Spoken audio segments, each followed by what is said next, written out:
കേരളത്തിലെ മഹാദേവ ക്ഷേത്രങ്ങളിൽ പലതിനും പല പ്രത്യേകതകളുമുണ്ട്. ചില ക്ഷേത്രങ്ങൾ വാസ്തുവിദ്യയുടെ പേരിലും മറ്റു ചിലത് ഐതിഹ്യങ്ങളുടെ പേരിലും പ്രസിദ്ധമാണ്. ഏറ്റുമാനൂർ മഹാദേവ ക്ഷേത്രത്തിലെ ചുമർ ചിത്രങ്ങൾ, വൈക്കം മഹാദേവ ക്ഷേത്രത്തിലെ വാസ്തുവിദ്യ, കൊട്ടിയൂർ ക്ഷേത്രത്തിലെ ഉത്സവം ഇവയെല്ലാം ഏറെ പ്രസിദ്ധമാണ്. അത്തരത്തിൽപ്പെട്ട പുരാതന ക്ഷേത്രത്തിലെ ദീപകാഴ്ചകൾ കാണാം ഇന്നത്തെ ദീപാരാധനയിലൂടെ.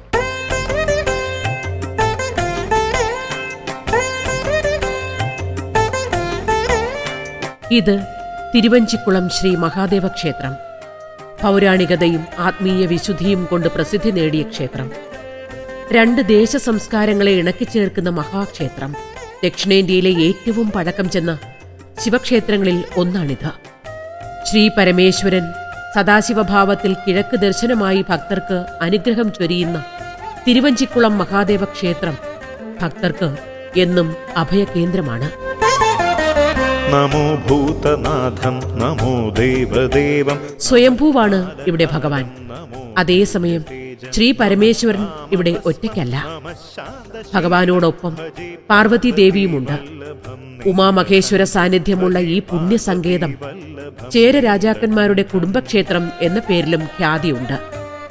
തൃശൂർ ജില്ലയിൽ കൊടുങ്ങല്ലൂരിൽ നിന്ന് 2 കിലോമീറ്റർ തെക്കുഭാഗത്താണ് തിരുവഞ്ചിക്കുളം മഹാദേവ ക്ഷേത്രം. പ്രസിദ്ധമായ കൊടുങ്ങല്ലൂർ ശ്രീ കുരുംബ ഭഗവതി ക്ഷേത്രത്തിൽ നിന്നും ഇവിടേക്കുള്ള ദൂരവും 2 കിലോമീറ്ററാണ്. കാലപ്പഴക്കമാണ് ഈ ക്ഷേത്രത്തിന്റെ പ്രത്യേകതകൾ ഒന്ന്.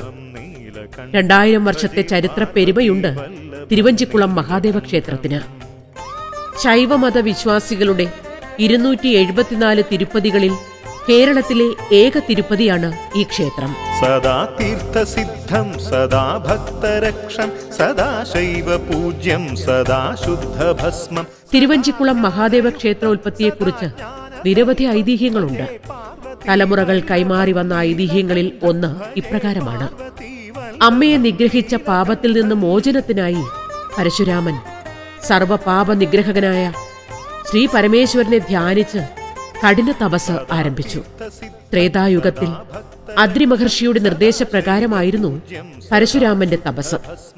തപസ്സിൽ സംതൃപ്തനായ ശ്രീ പരമേശ്വരൻ കുടുംബസമേതം പ്രത്യക്ഷപ്പെട്ട് പരശുരാമനെ അനുഗ്രഹിച്ചു. പരശുരാമന്റെ അഭ്യർത്ഥനയെ മാനിച്ച് ഉമ മഹേശ്വരനിൽ ലയിച്ച് ഒന്നായി സ്വയംഭൂവായി ശിവലിംഗ രൂപത്തിൽ ഇവിടെ കുടികൊള്ളുന്നു എന്നാണ് വിശ്വാസം.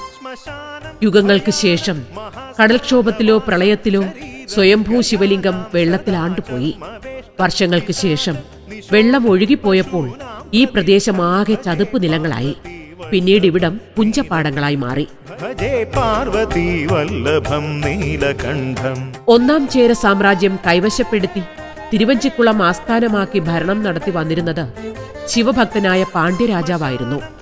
അദ്ദേഹം എല്ലാ മാസവും തമിഴ്നാട്ടിലെ ചിദംബരത്ത് പോയി ചിദംബരനാഥനെ ധ്യാനിച്ച് തപസ് ചെയ്യാറുണ്ടായിരുന്നു.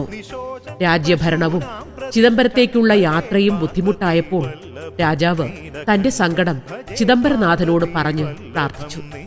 അന്ന് രാത്രിയുറക്കത്തിൽ രാജാവിനെ സ്വപ്നത്തിലെത്തി ഭഗവാൻ പരിഹാരം ഉപദേശിച്ചു. തിരുവഞ്ചിക്കുളത്ത് തന്റെ സാന്നിധ്യമുണ്ടെന്നും അത് കണ്ടെത്തി ആരാധന നടത്തിയാൽ താൻ തൃപ്തനാകും എന്നായിരുന്നു ചിദംബരനാഥൻ രാജാവിന് നൽകിയ സ്വപ്ന ദർശനം.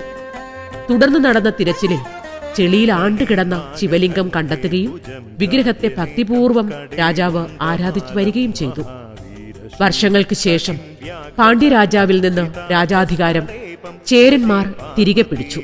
തിരുവഞ്ചിക്കുളം ആസ്ഥാനമാക്കി 2ാം ചേരഭരണം തുടർന്നു. വൈഷ്ണവ ഭക്തനും മതകാര്യങ്ങളിൽ അതീവ തൽപരനുമായ കുലശേഖര പെരുമാൾ ഉമാമഹേശ്വര ലിംഗം സ്ഥിതി ചെയ്തിരുന്നിടത്ത് ചെറിയൊരു ക്ഷേത്രം പണിത് ഭഗവാനെ ആരാധിച്ചു വന്നു.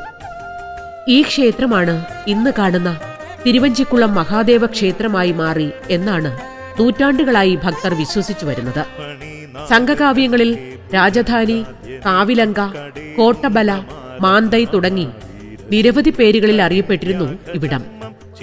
പെരിയ പുരാണത്തിലും തേവാര പതികങ്ങളിലും അഞ്ചൈക്കുളം എന്ന പേരിലും പരാമർശിക്കപ്പെട്ടിരിക്കുന്നു.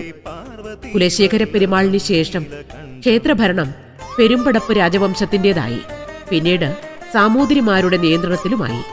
AD 1801 ക്ഷേത്രം പുതുക്കിപ്പണിത് പുനഃപ്രതിഷ്ഠ നടത്തി.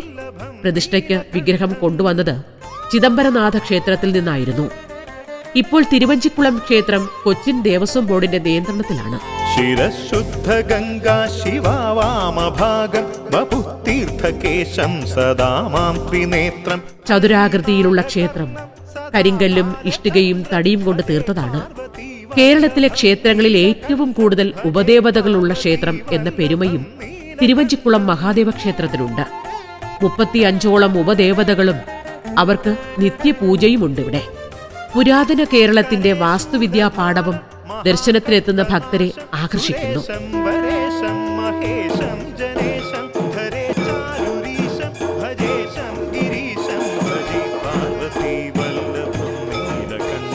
ഭജേ പാർവതി വല്ലഭം നീലകണ്ഠം.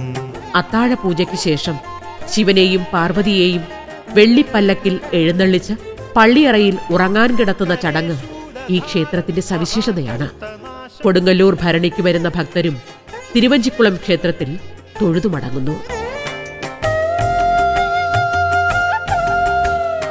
മനമൊരുക്കി പ്രാർത്ഥിച്ചാൽ കേൾക്കാതിരിക്കില്ല, മിഴിയൊഴുകി പ്രാർത്ഥിച്ചാൽ കാണാതിരിക്കില്ല. പ്രാർത്ഥനയുടെ തീവ്രതയാണ് ഇവിടെ കാണുന്നത്.